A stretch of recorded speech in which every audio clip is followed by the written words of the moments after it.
Today, we're going to talk a little about the fossil gas. Evergy is proposing 2 natural gas plants, but I like to use the term fossil gas because we're still digging into the ground and using non-renewable resources. This is in regards to docket number 25 EKCE 207 PRE.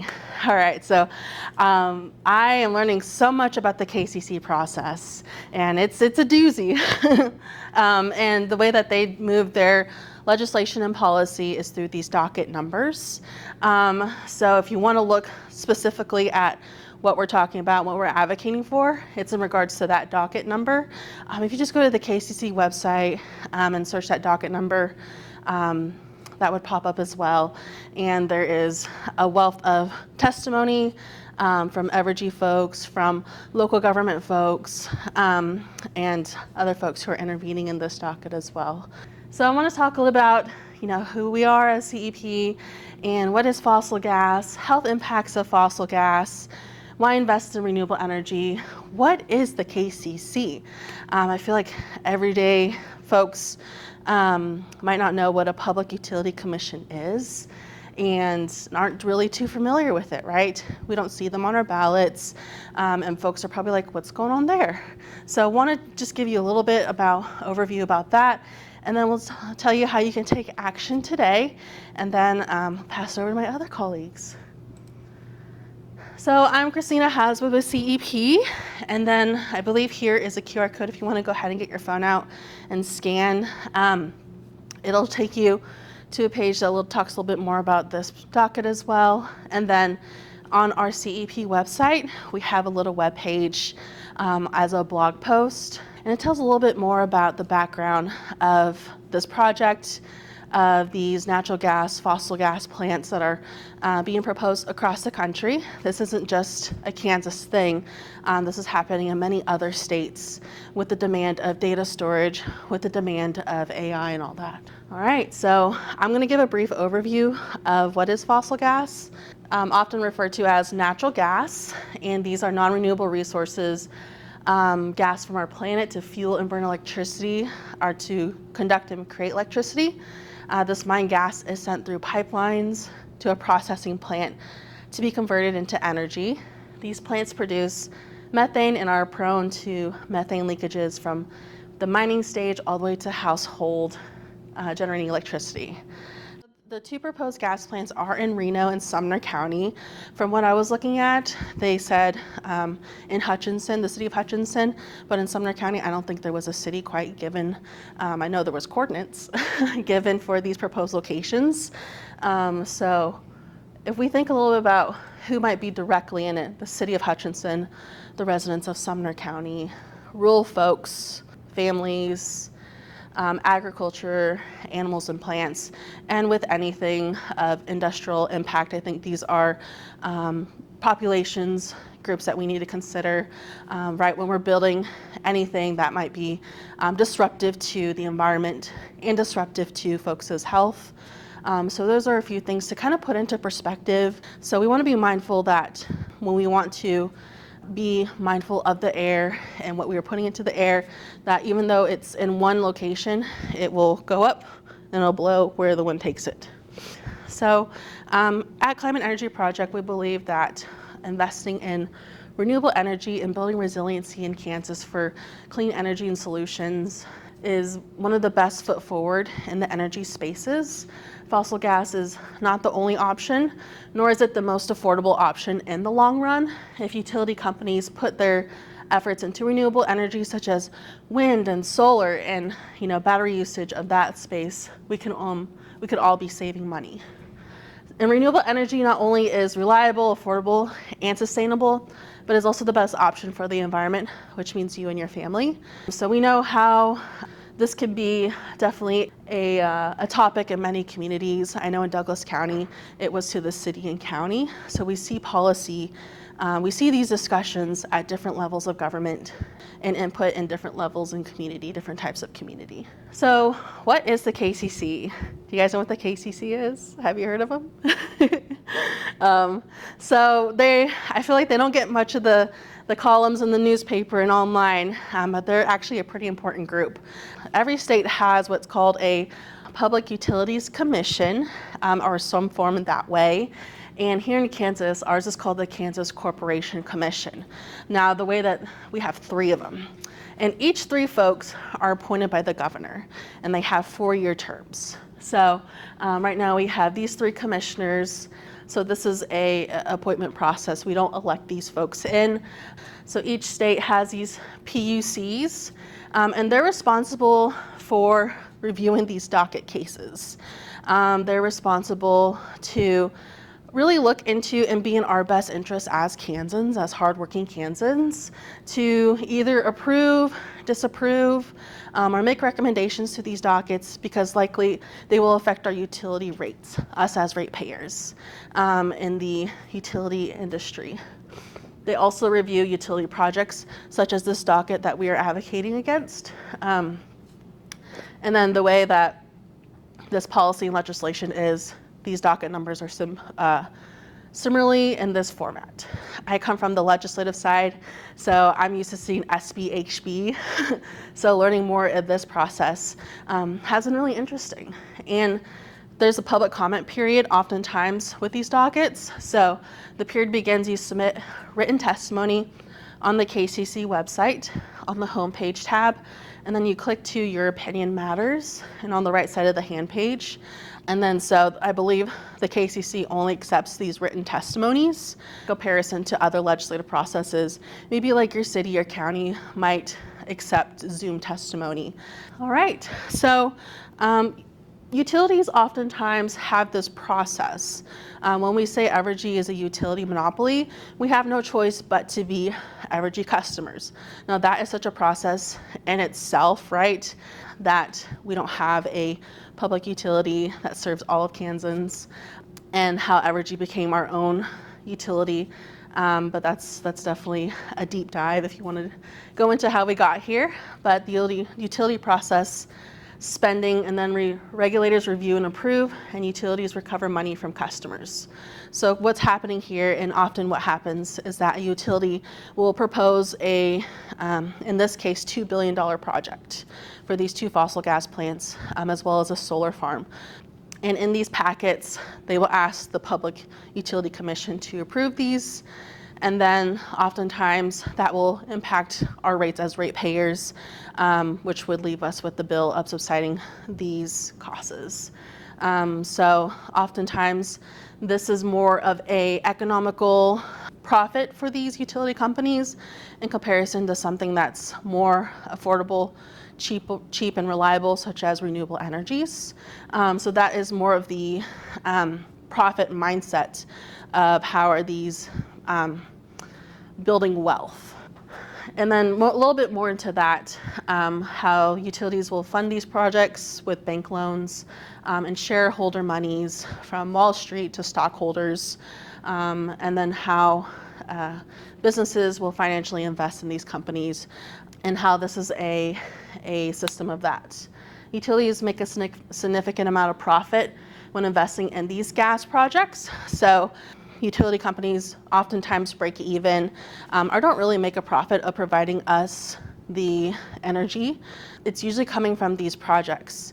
It's the steel, it's the labor, it's the infrastructure of these projects that really bring in the profit and have growth in that way. Utilities not make majority of their profits by providing us energy, and that's why companies might not want to fully invest in renewable resources because they're not going to create enough, an adequate profit that would make the shareholders happy. And then here's just a diagram I felt like kind of incorporated what I'm trying to say. There's a lot of things happening at one time. If we start over here, utilities send profits of high energy bills to investors and how that could become a cycle. Investors push utilities to hike energy bills and suppress competition, and customers oftentimes have to pay the high energy bill utilities. And then utilities spend energy bills to revenue to influence government. As many corporations do, there are lobbyists, and not only in the KCC, well, I don't think in the KCC space, but I know in the legislative space, there are governmental influences happening there. All of this is happening at the same time, and this is how everything is working. So final thoughts to just leave with. One of the biggest things about this and about cases like these is that who's at the short end of the stick? It's us as ratepayers. Not only is our utility rates going to increase, but it's going to increase for everybody. And that burden is going to hit hard for folks who are of lower economic status, our elders, or folks who are on social services. There's very trying times right now. So we want to help inform the public about how these are happening and to really continue to put the pressure of renewable energy and how we want to invest in renewable energies and projects. With all this information, we want to also offer a space where you can take action now. In the docket, it includes these 2 proposed fossil gas plants, Sumner and Reno County. It also has the solar project, I believe, in Douglas County, which we do approve of. So in your public comment, if you would be so inclined to make a comment, we recommend that you opposed the 2 fossil gas plants, but also support the solar project as well. So if you want to go ahead and scan this takes you to an app called JOG, and we're using JOG for this campaign to help ease the burden of public comment. I know sitting down, pen and paper, or at the computer, writer's block happens. So when you have an opinion, or maybe want to talk it out, you can scan this QR code, it's on the table as well, and give your public comment that way. And then we will go ahead and take your video and it'll be transcribed verbatim, and we can submit that public comment on behalf of you. And we will also use your video as well for social media to just bring more awareness of this campaign and what's happening. I'm happy to talk with anyone who's interested in the video process, and I'll talk you through it. I'll tell you how it happens. One thing to keep in mind, Christina mentioned, is that it's kind of a multi, it's like a threefer on the video process, because you can take action, you can make your opinion known. That video can be used to encourage other people, educate folks, and then, as Christina mentioned, the app automatically verbatim transcribes the video, so everything you say is put into a Word or a text document, and then that gets submitted to the KCC as your public comment. So in one action, you're actually taking 3 actions, which is kind of cool. No, I think one of the keys about the KCC process is that, as Christina mentioned, the Evergy is a monopoly utility, which is, there are trade-offs, right? Electricity is a critical service. It's something that we don't view it even as an option, right? It's something we need for our lives. Everyone should have access to it. And so there are advantages, and these are the advantages that historically have led to the justification to say there are regulated monopolies, right? So in Evergy service territory, nobody, no company, no one can say, hey, I've got a better idea at a lower cost, more service to you. Can't do that. It's illegal, right? The trade-off is that you get a lot of stability that way, right? You get a major company that knows what it's doing over time, has capital, and delivers electricity, and that company submits to regulation from the Kansas Corporation Commission. So there's good and bad, or there's a balance to that. One thing to understand, as I'm sure you're aware, as I'm sure you've experienced, it's a political process. The KCCs, as Christina mentioned, there aren't lobbyists per se at the KCC, but Evergy will spend several $1 million on attorneys and experts for this docket.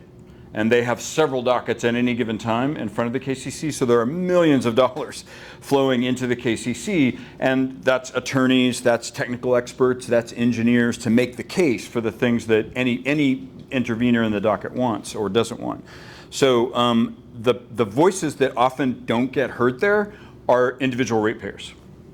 There's an organization, there's an agency actually in the state of Kansas called the Citizens Utility Ratepayer Board.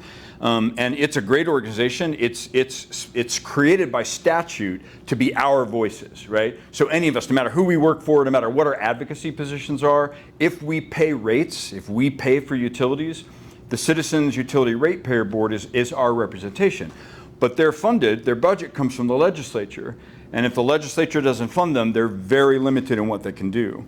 Often there's only one staff attorney at CURB, whereas the KCC has multiple staff attorneys, and Evergy will have several staff attorneys as well as multiple contract attorneys. So there might be, I mean, I've worked cases at the KCC dockets where Evergy has 8 to 12 attorneys, right, representing one docket case. And then they'll bring in multiple special technical witnesses and all that stuff.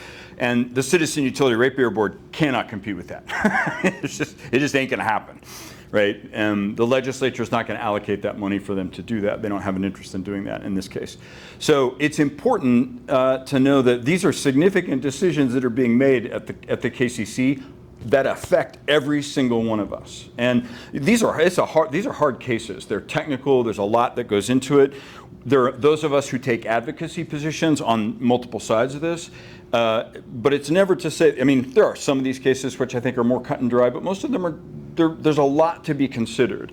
And there are 3 Kansas Corporation Commissioners, as Christina mentioned, all appointed by the governor. All 3 of those are actually appointed by Governor Kelly. And they have a lot to consider. They will pay attention to individual citizen ratepayer voices, but they've got to hear you.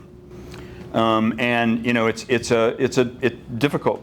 It's, you know, there are constraints on our time, on our ability to get there, on our ability to show up before the KCC.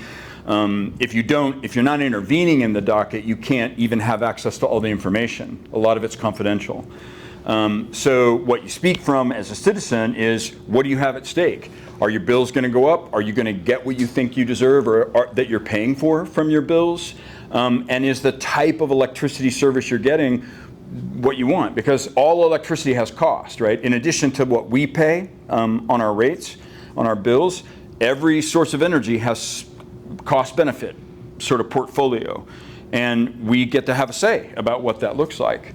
But the Kansas Corporation Commissioners need to hear from you. So this is an opportunity to do that. It's a way to get your voice heard. Thank you.